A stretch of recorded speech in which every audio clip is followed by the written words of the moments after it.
with the American people. They dominate our government department by department. They say no to a living wage. They say no to full health insurance, full Medicare. They say no to the enforcement of life-saving health and safety laws. They say no to reducing the bloated military budget, which is fueling what President Eisenhower warned us about, the military-industrial complex.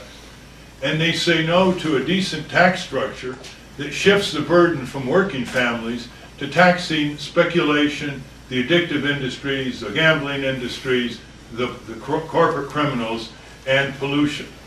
It is time for politics in this country to present the voters in this country with a decent choice. And they're not getting a decent choice by the two corporate candidates, Senator Obama and Senator McCain, who have demonstrated in 3 recent debates that they are quite similar in avoiding the challenge to corporate power, which is dominating the lives of the American people, especially those giant multinationals who through NAFTA and the World Trade Organization trade agreements have been able to abandon our country, abandon the workers, ship industries to fascist and communist dictators who know how to keep workers in their place in those countries. Mr. Nader, there are 50,000 first responders who are sick and dying because the Environmental Protection Agency knowingly lied, stating that the air was safe to breathe shortly after 9/11. Do you support legislation providing health care coverage to the first responders? That is one of the cruelest tragedies of all, especially with the EPA under Bush, with very little Democratic Party protest at the time, said, oh, the air is safe to breathe. And now we know it was lethal to breathe. And the least we owe these workers is to provide adequate monitoring, adequate health care, and workers' compensation. In watching this bailout and all its consequences, how it was rammed through Congress without thorough public hearings or safeguards, reminds me of 1775, when we were 13 colonies under King George III. And now we're 50 colonies under King George IV, and it's the same problem, taxation without representation.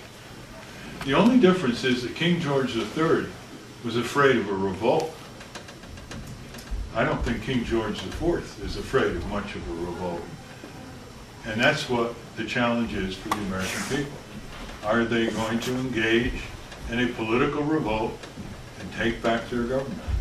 Taxation without representation was at the core of that $700 billion bailout 2.5 weeks ago.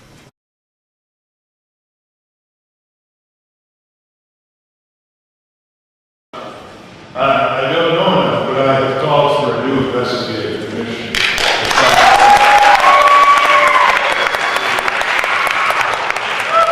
And the problem McCain had done.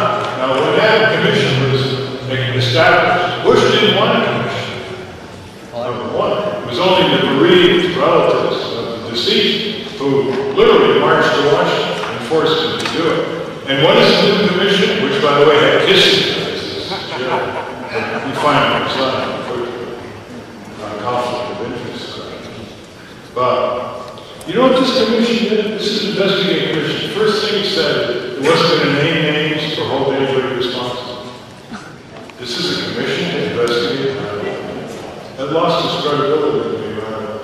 So New York City is going to have a referendum next year to establish a New York City investigative commission. I don't know when it will pass, but they're collecting signatures on the streets.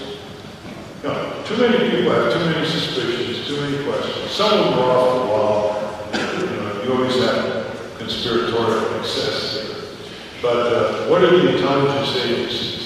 Conspiracies all over the world. That's how they happen.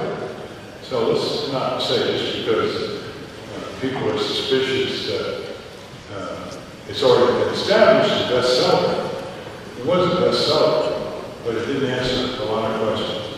Thank you. Quick, next please.